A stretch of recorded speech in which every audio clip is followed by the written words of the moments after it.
अरे कितना कीमती समय मिला है, कितना कीमती समय मिला है, आप समझ नहीं पा रहे हैं, आप समझ नहीं पा रहे, पछताना पड़ेगा बाद में। थोड़ा समय विश्राम किया जाता है, इसको अभ्यास में डाल लो। कई वर्ष हो गए मध्याह्न में विश्राम नहीं, नींद का नहीं, थोड़ा शरीर स्वस्थ होने का, लेट जाना फिर बैठ जाना, फिर टहलना, फिर लेट जाना बैठ जाना, नींद का नहीं। रात्रि में 4 घंटे इसको लेटने के लिए देते हैं बस, बीमार स्थिति में। शायद बीमारी ना होती तो पद्मासन में इसको हम विश्राम देते, पर अब पद्मासन लगा नहीं सकते। शरीर सुख आराम त्याग किए बिना भगवत मार्ग में कोई भी विजितात्मा नहीं हो सकता। रगड़ो, इस शरीर को रगड़ो, हाथ में माला है या काउंटर है, टहल रहे हैं, जब नींद आ रही टहल रहे हैं, सिर्फ 4-5 घंटे शयन के लिए दीजिए। क्या कर पाओगे आगे? यही अवस्थाएं हैं, नवयुवक अवस्था। इसी पर विजय प्राप्त करो, नींद आदि पर, भोजन पर, नींद पर। जानबूझकर 1-2 दिन भोजन छोड़कर भजन पड़े नहीं रहना, कोई जान न पावे कि आप भोजन नहीं किए। पूरी दिनचर्या ज्यों की त्यों होनी चाहिए। जिद्दी स्वभाव, परमार्थ के पथिक का जिद्दी स्वभाव, आराम त्यागी स्वभाव। और शरीर को जैसा बना लो प्रभु वैसे ही है, इसमें जड़ है, कोई अंतर नहीं पड़ता है। रात में सो, दिन में 4 घंटा सोने का अभ्यास बना लो, दिन में सोते रहो। अभ्यास है, चाहे जगने का बना लो चाहे सोने का। आधा कवल रोज बढ़ाते चले जाओ, भोजन आते फैलती चली जाएंगी। आधा कवल रोज कम करते चले जाओ। 24 घंटे में 400 ग्राम अन्न से स्वस्थ शरीर का पोषण हो जाएगा और वो क्रियाशील रहेगा। 400 ग्राम अन्न से काहे को बर्बाद कर रहे हो? आते बढ़ाते चले जा रहे हो। इसको कम करो, कम करो। भोजन 400 ग्राम अन्न से काम चल जाएगा। जिसे भगवत प्राप्ति के बिना जिया नहीं जा रहा, तब भगवत प्राप्ति होती। ये शरीर सुख आराम के त्यागने की, हमें बहुत समय बर्बाद मत करो, समय बर्बाद मत। भोजन कर रहे हो, नाम जब चल रहा है, अंदर पद चल रहा है, कोई भी भोग तुम्हें नहीं फंसा सकता यदि भगवान नाम चल रहा है। समझ ही नहीं रहे, भगवान नाम नहीं जप करना, बस मन मानी आचरण करना है। बड़ी भारी आवश्यकता है शरीर सुख आराम के मिटाने की साधक को। जीवन भर इसी में लगे रहे, जीवन भर। जब से इस मार्ग में चले तो इसी पर है। नींद और भूख 2 पर भारी प्रहार रहा है, नींद और भूख। वो भगवान की कृपा से ऐसा, अब तो बहुत भारी रोग से ग्रसित है। लेकिन पीछे मुरारी शरण आए और कहा अल्ट्रासाउंड कराने चलना है, डॉक्टर ने बोला है, तो आज कुछ खाना नहीं। हम कहा आज की बात कर रहे हो? 3-4 दिन से कुछ नहीं गया। जब डॉक्टर वहां देखा तो बोला बाबा पानी पे रहते हो क्या? जो वैसे किया, जानबूझ करके मधुकरी नहीं जाना, 3-4 दिन नहीं पाना। अब देखते हैं भजन कैसे होता है। और यह अभ्यास बचपन से, भूखे रह करके, सर्दी में, गर्मी में, बीमारी में, हर स्थिति में भजन नहीं छूटना, दिनचर्या नहीं छूटनी। शयन में जो तुम्हें सुख मिलता है वो तमोगुणी नींद का है। जागृत होकर भजन में अगर समय व्यतीत कर दो, हाँ, जीवन आनंद में। शरीर सुख आराम को नष्ट करने की जरूरत है साधक को। दिन में सोना बंद करो। जो रात्रि में जगते हैं वो सो सकते हैं आधा टाइम। सोने का टाइम 4 घंटे, तो 2 घंटे विश्राम कर लो। और रात्रि में ऐसी सेवाएं करो कि 1-2 घंटा उसमें विश्राम कर लो। 4 घंटे से काम। और जो रात्रि में चैन से सोते हैं, दिन में मत सो। दिन में टहलो, माला लो और अपने ही कमरे में टहलो, बंद करके कमरा, अपने ही अंदर टहलो, खूब नाम जप करो, मंत्र जप करो। देखो कैसा आनंद आता है कि अरे तेरा समय जा रहा है, पता नहीं आगे कौन सा रोग आ जाएगा, कौन सी घटना घट जाएगी, तू भजन करने लायक रहे या न रहे। आज भजन कर लेगा तो कल, बता रहे ना, हर समय मन उत्साहित रहता है। तभी हम कह रहे कि भजन करोगे तो मरते दम तक तुम्हारा उत्साह नष्ट नहीं होगा, उत्साह संपन्न। कितना आनंद रहता है।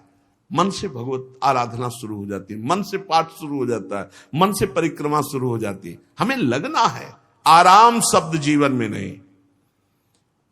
सीधी बात समझो, जब तक भगवत प्राप्ति नहीं तब तक आराम नहीं। राम काज कीन्हे बिनु मोहि कहां विश्राम। बिल्कुल जिद्दी स्वभाव बनाना पड़ेगा। शरीर, आलस्य, प्रमाद, भोग, नाना प्रकार की खान पान सामग्री, तो भगवान कहते फिर मेरी प्राप्ति की विजितात्मा बनो। आराम है, राम काज कीन्हे बिनु मोहि कहां विश्राम। समुद्र पार कर रहे, मैनाक जी प्रकट हो गए, थोड़ा विश्राम कर लो। बोले नहीं, राम काज कीन्हे बिनु मोहि कहां विश्राम। मोहि कहां विश्राम। सेवक सुख चाह, मान भिखारी, व्यसनी धन, शुभ गति व्यभिचारी, कभी नहीं। सर्वभूतात्म भूतात्मा, संपूर्ण प्राणियों के साथ आत्मवत व्यवहार करे, सब में मेरा प्रभु विराजमान है। जैसे हमारे किसी शरीर के अंग में चोट लग जाए तो हमें ही लगती है, ऐसे संपूर्ण चराचर जगत में जब हम किसी को दुखी देखे तो हमारा हृदय दुखी हो जाए। कैसे इसके दुख को, इसे सर्वभूतात्म भूतात्मा कहते हैं। जो योगी होता है वो सबको सुख पहुंचाने की चेष्टा करता है, किसी को भी दुखी देखकर उसका हृदय व्याकुल हो जाता है। साधन में स्वाभाविक प्रवृत्ति नहीं होती, लगाना पड़ता है, इसलिए उद्देश्य दृढ़ रखो। अब हमको इसी जन्म में भगवत प्राप्ति करनी है। हम प्रियालाल की शरण में हैं। हमारा एक एक मिनट बड़ा कीमती है। हर मिनट में, हर सेकंड में हमें नाम जप करना है और प्रभु के भरोसे रहना है। कम सोना है, कम खाना है, कम बोलना है। 3 बातें पकड़ो। कम सोना, इसका अभ्यास बना लो। कम खाना, इसका अभ्यास बना लो। और कम बोलना, इसका अभ्यास। ये 3 बातें जीवन में साधक के बिल्कुल सरलता पूर्वक आ जानी चाहिए। मिताहार, मित भाषण और नियमित शयन। शयन से बचो, ये बहुत जहर है। नींद बहुत जहर है। निद्रा आलस प्रमादोत्थम तत्तामस मुदाहृतम। इसको एक सीमा में बांध दो। 3 घंटे, 4 घंटे, 5 घंटे, बस 24 घंटे माला, काउंटर, वाणी, सेवा, टहल रहे हैं। सो नहीं सकते, आराम नहीं कर सकते, नहीं कर सकते। ये अभ्यास बनाओ, तभी आगे बढ़ पाओगे। सत्संग रोज सुनते हो, देखो तुम्हें जो डांट लगती है, तुम्हें बहुत प्यार करते हैं।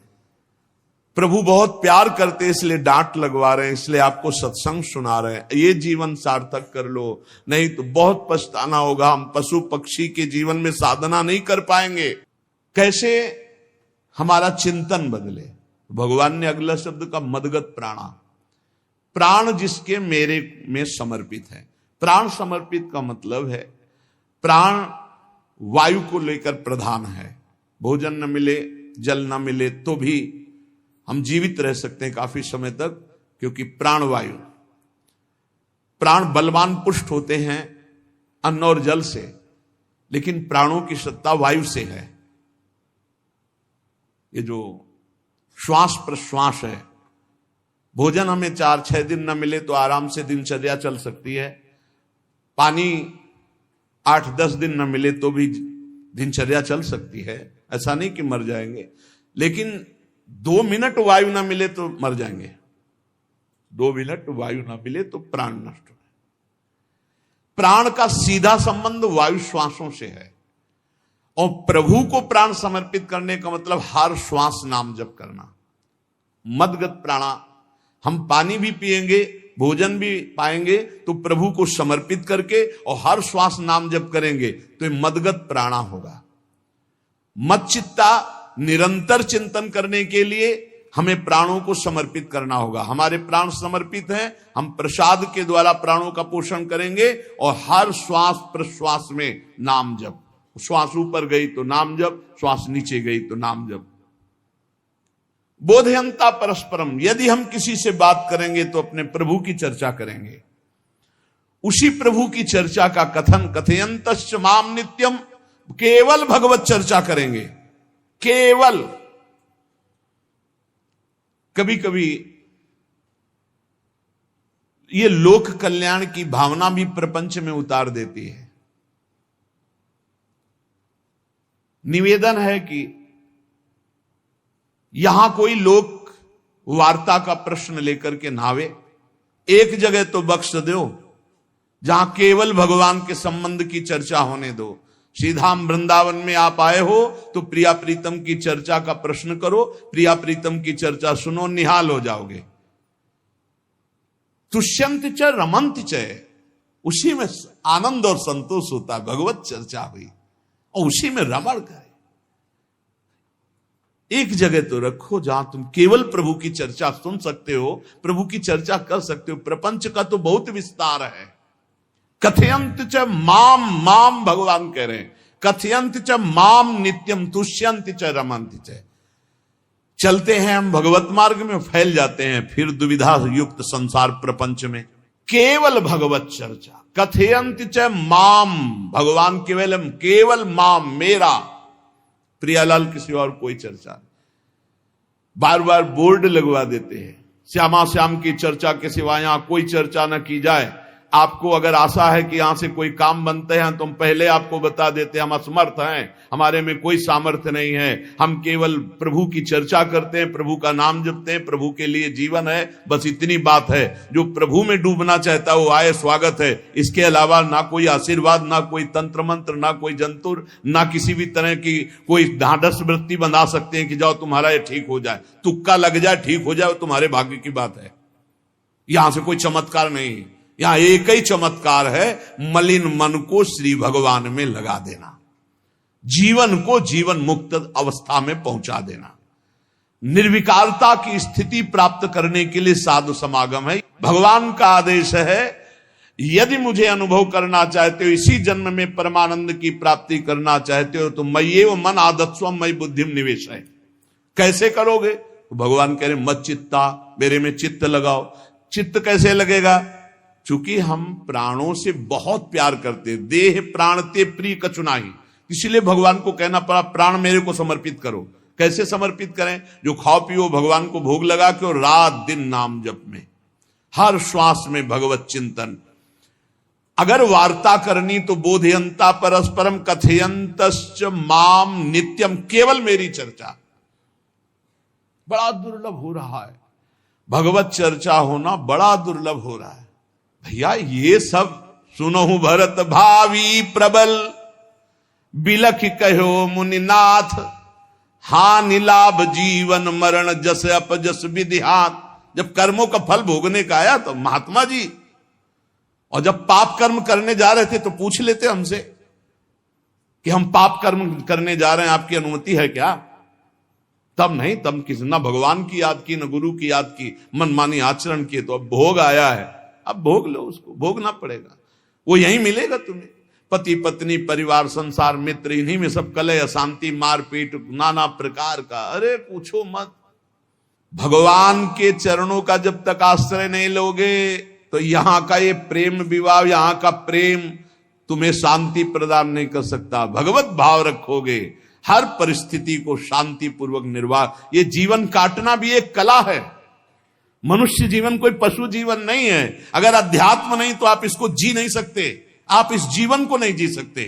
अशांत रहोगे, क्लेशित रहोगे, परेशान रहोगे। जीवन की कला है द्वंद्वों में क्षमता, संपूर्ण जगत में रहते हुए ममता रहित हो जाना, संपूर्ण क्रियाएं करते हुए अहंकार रहित हो जाना। अभी जीवन मुक्तता का आनंद आ जाए तो मच्चित्ता मदगत प्राणा बोधयंता परस्परम कथयंत च माम नित्यम तुष्यंत च रमंत च। हमारा उद्देश्य भगवत प्राप्ति का है। जो भगवत संबंध से भगवत प्राप्ति करना चाहता है उसके लिए दरबार खुला है, फ्री है, कोई फीस नहीं है, कोई शर्त नहीं है। तुम कौन हो, कहां के हो, कोई मतलब नहीं।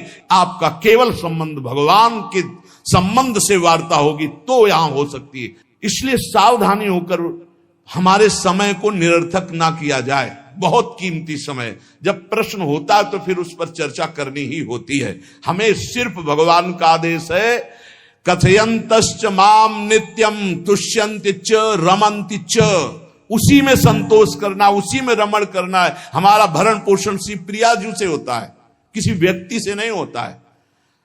हमारे यहां श्री श्यामा श्याम विराजमान है, उनका पूरा जगत है, तुम्हारी बुद्धि में मेड़ है, भेदभाव है, उनके लिए भेदभाव नहीं। सब मम प्रिय, सब मम उपजाए, तो हम अपने स्वामी के अनुसार चलेंगे। सब मेरे प्राणनाथ श्यामा श्याम के जन है, कोई भी हो, इतना ना छोटा ना इतना बड़ा, ना इतना प्रिय ना इतना अप्रिय, सब बराबर है। एक तरफ चाहे गुणात्मा, गुण से युक्त महात्मा, और एक चाहे दुरात्मा, दुर्गुणों से युक्त, दोनों को ऐसे दुलार करके श्री जी की तरफ बढ़ाने वाला मार्ग ये मार्ग यहाँ का है। कथयंत च माम नित्यम तुष्यंत च रमंत च तेषाम सतत युक्ता नाम भजताम प्रीति पूर्वकम।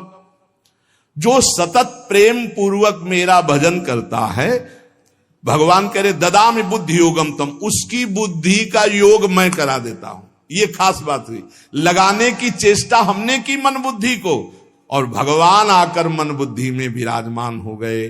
तेषामेवानुकंपार्थ महमज्ञानजम तमहा नास्यात्म्यात्म भावस्थो ज्ञान दीपेन भास्वता। भगवान कृपा करके उसके हृदय में ज्ञान प्रकाशित कर दिया। जब कोई सतत भजन करता है, प्राण प्रभु को समर्पित कर देता है, चित्त प्रभु में लगाए हुए प्रभु की चर्चा, भगवान उसके अंदर ज्ञान प्रकाशित कर देते, तो वो अनात्म भाव जो देह भाव था उसका नाश हुआ और वो भगवत भाव में स्थित हो जाता है। भगवान कह रहे हैं मत चित्तः सर्वदुर्गाणि मत प्रसादात् तरिष्यसि। जब कोई मेरे में चित्त लगाता है तो मेरी कृपा से सारे दुर्गुणों का नाश हो जाता है। महात्मा तो भगवान बनाते हैं। करो सत्य ते साधु समाना, मैं उसे साधु बनाऊं। हमारा कर्तव्य, हमारा चित्त प्रभु में लग जाए। मेरा चिंतन करो, भगवान का आदेश है, बस खास बात है चिंतन। हमारी प्रारंभ से विशेष श्रद्धा इसी बात में रही गुरु शब्द पे कि रात दिन कोई भी चेतना युक्त क्षण ऐसा ना जाए जिसमें भगवत विमुखता हो। बस इसी बात की साधना जीवन भर रही।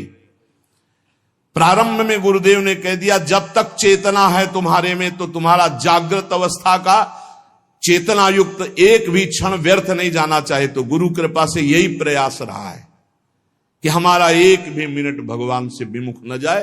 पूर्व में ऐसी स्वभाव वृत्ति बनाई थी कि लोगों को ये शंका होती थी कि ये बोल पाते हैं कि नहीं बोल पाते हैं, अर्थात इनके वाणी है कि नहीं है, मूक मौन, जटाओं का बोझा, एक वस्त्र, बस शांत। बुलाया गया, घंटा बजा तो पहुंच गए, प्रसाद लिए, उसमें एकांत, हर समय मंत्राग। कथा में बैठे हैं, अनुकूल वचन आया तो सुन लिया, नहीं पूरा का पूरा सत्संग ऐसे ही चला गया। हमारा मंत्र चल रहा है, एक क्षण भी मंत्र से बिलग नहीं। हमारा कर्तव्य है केवल चिंतन करोगे तो अभी मुक्त हो, अभी परिणाम में नहीं। अभी हम राधा बोल रहे हैं, अभी प्राण निकले, अभी श्री जी के पास पहुंच जाएंगे। भगवान की कृपा का बल और साधन का तुम्हारा पूरा प्रयास प्रयत्न, ध्यान रखो, दो से सिद्धि प्राप्त होती है। भगवान की कृपा का बल और आपकी पूरी साधना का प्रयास प्रयत्न, कायरता नहीं। भगवान की कृपा का बल और तुम्हारा पूरा प्रयास, पूरा प्रयत्न। देखो भगवान की दर्शन वृत्ति हृदय में जागृत हुई ध्रुव जी के पद को लेकर, कामना को लेकर। मैं भगवान का साक्षात्कार करूंगा, उनसे वरदान मांगूंगा कि मुझे सबसे श्रेष्ठ पदवी की प्राप्ति हो। चले, भगवान नारद जी मिले। पहला प्रलोभन, चलो अभी तुम्हें इस सम्राट पद पर नकार दिया। फिर भय, सांप हैं, बीछी हैं, जंगल के बड़े, और फिर यक्ष राक्षस, न जाने कौन कौन है। तुम अभी बालक हो, तुम्हें खा जाएंगे, तुम क्या तपस्या करोगे, क्या भजन। नहीं, इससे भी नहीं टिके। कुछ भी हो, कदम वापस नहीं जाएंगे, अब तो हरि की प्राप्ति। तो गुरु मंत्र दे दिया। 6 महीने बहुत ही देह भाव रहित होकर उच्च कोटि की साधना की। बालक होने पर यही मथुरा में, मधुपुरी में देह भाव रहित होकर के, क्योंकि जंगल में ऐसे ऐसे मच्छर बड़े बड़े ना, एक मच्छर मारे तो पूरा होश खराब हो जाए, पूरी चेतना जागृत।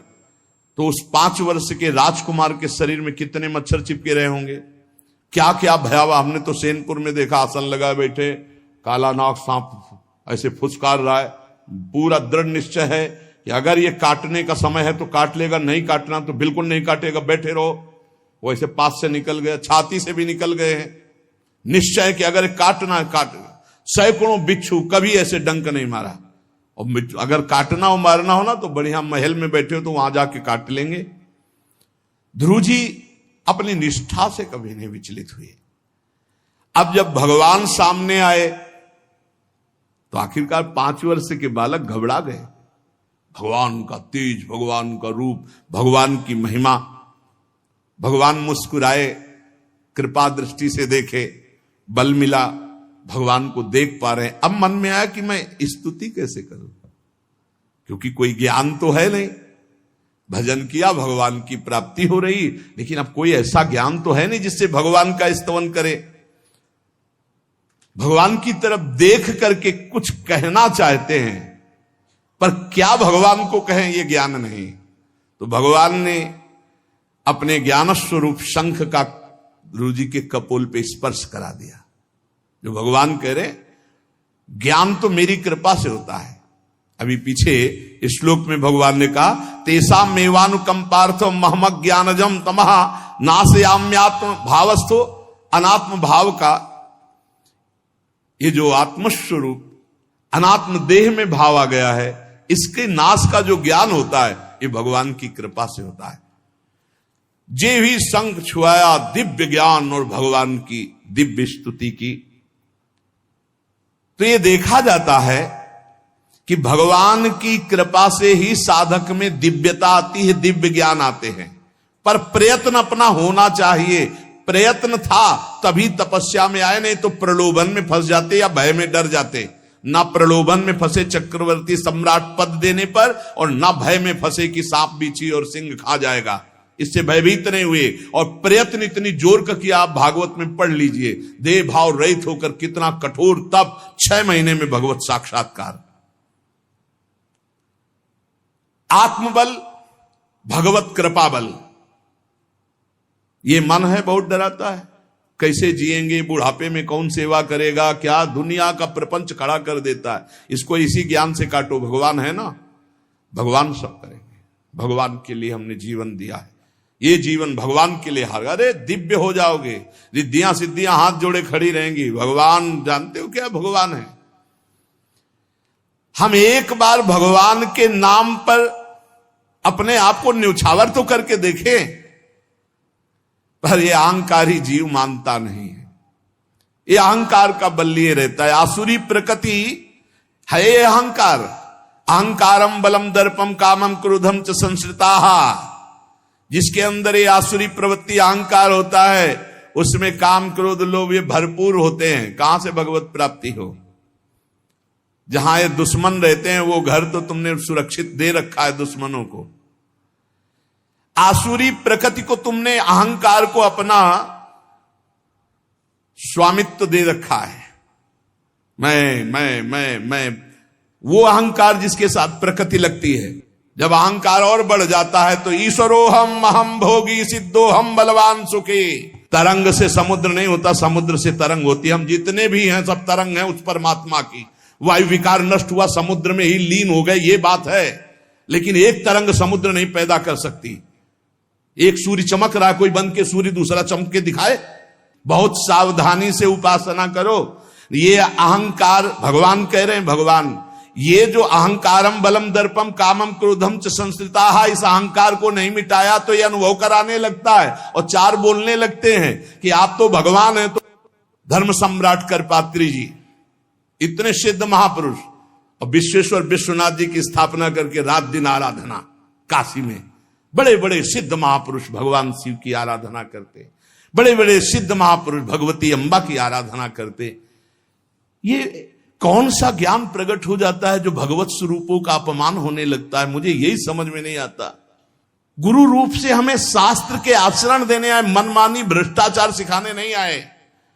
आज तक कभी कहीं भी भगवत स्वरूपों का अपमान महापुरुषों द्वारा नहीं हुआ। महापुरुष और भगवान में अंतर नहीं, पक्का मुझे विश्वास, हम तो चराचर जगत को भगवत स्वरूप मानते हैं, लेकिन आचरण कराने के लिए आचार्य गुरुदेव जैसे चले हैं वैसे ही चलना होता है। सदैव संतों ने अपने को अधम और तुच्छ और नीच कहा है। हनुमान जी जैसा कोई ज्ञानी महाबली, कोई त्यागी, कोई ब्रह्मचारी बैरागी, हनुमान जी जैसा कोई त्रिभुवन में द्वितीय हुआ हो तो बता दो। अतुलित बलधामम हेम शैलाभदेहम दनुजवन कृशानुम ज्ञानिनाम अग्रगण्यम। अरे जय गिर चरण दे हनुमंता चले उसगा पाताल तुरंता, हजार हजार को पकड़ के कछु मारिस कछु मर्दिस कछु मिले से धर धूरी।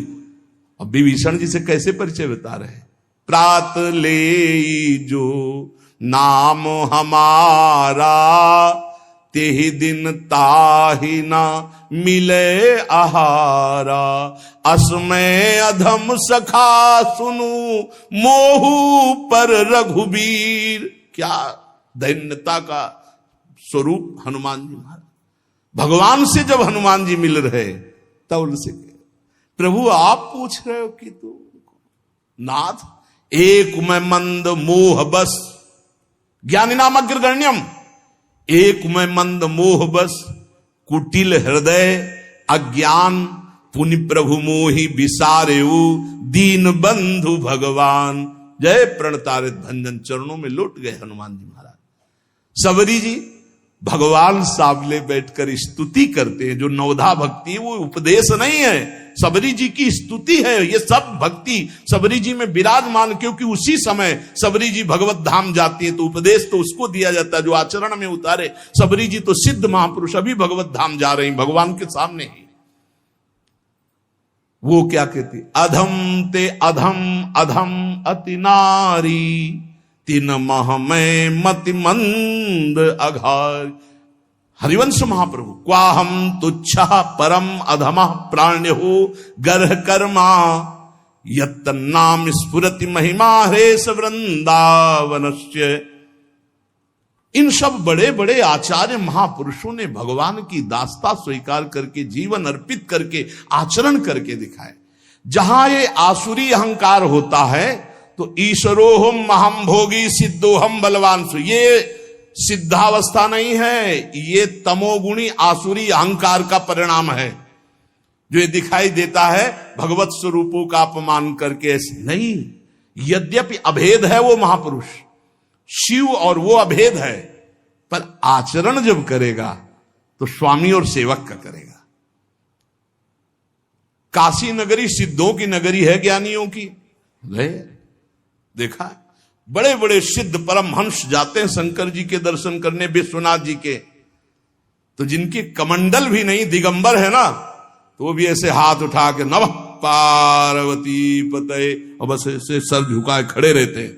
जल भी नहीं है, पत्र भी नहीं है, ऐसे वो हम सब खड़े खड़े घंटों खड़े रहते। तो वहां के शिव पार्षदों से ऐसा करुणा में प्रेम हो गया था कि वो हमें नहीं हटाते थे, तो एक कोने में घंटों खड़े रहते थे और दर्शन करते रहते थे भगवान विश्वनाथ जी। तो जैसे ऐसे अवधूत आते, न कोई जल का कमंडल है, न कोई पत्र है, न पुष्प, नजदीक गए और नमः पार्वती पते हार हार महादेव, बस सर झुका, ये है। और स्वयं शिव स्वरूप है, इतना अंतर नहीं ब्रह्मबोध में। भक्तों में भी कभी कभी आम प्रकट होता है, वो वाणी से आपको दिखाई देगा, लेकिन वो आसुरी अहंकार नहीं होता। ध्यान रखना, ये उनका भागवतिक बल होता है, ये आसुरी अहंकार नहीं होता। जैसे जनक जी की सभा लगी हुई है, भगवान श्री राम लक्ष्मण जी विराजमान है विश्वामित्र जी के समीप बड़े सौम्य भाव से। जनक जी महाराज ने देखा कि बड़े बड़े वीर आए, पर धनुष यज्ञ में धनुष को अजगों को कोई उठा ही नहीं पाया, खंडन की तो बात जाने दो। रावण बाणासुर आया, आरती प्रणाम करके चले गए। अब आशा ही खत्म हो गई, कोई उठाने वाला ही नहीं, तो उन्होंने कहा वीर विहीन मही मैं जानी। अब मैं आज जान गया कि पृथ्वी वीरों से रहित हो गई। अगर मैं ऐसा जानता कि इस भूमंडल में कोई वीर ही नहीं अजगों का खंडन करने वाला, तो मैं ऐसा प्रण नहीं लेता, मेरी जान की कुंवारी रह जाएगी। ऐसे विकल होके वीर विहीन मही मैं जानी। जनक जी ने इतनी बात जेव ही कही तो लक्ष्मण जी कूद पड़े सिंह शावक की तरह उछलकर और कहा कि जहां रघुकुल भूषण भगवान श्री राम विराजमान हो, जनक ये बड़ी तुमने निराशापूर्ण बात कैसे कह दी? तुमने ऐसी बात कह दी जहां रघुकुल भूषण भगवान श्री राम विराजमान है। ताल ठोकी और कहा अगर इनका इशारा हो जाए, समझो, जो तुम्हारी अनुशासन पाओ, कंदुकियू ब्रह्मांड उठाओ, काचे घट जिमी डारो फोरी, सकऊं मेरु मूलक जिमी तोरी, कमल नाल जिमी चाप चढ़ाऊं, जो जन सत प्रमाण ले धाऊं। हे जनक, जहां रघुनाथ जी विराजमान होते वहां ऐसी बात नहीं कहते, तुमने ऐसी बात कैसे कह दी? अगर मेरे स्वामी का आदेश हो जाए अभी तो पूरे ब्रह्मांड को कच्चे घड़े की तरह तोड़ दूं।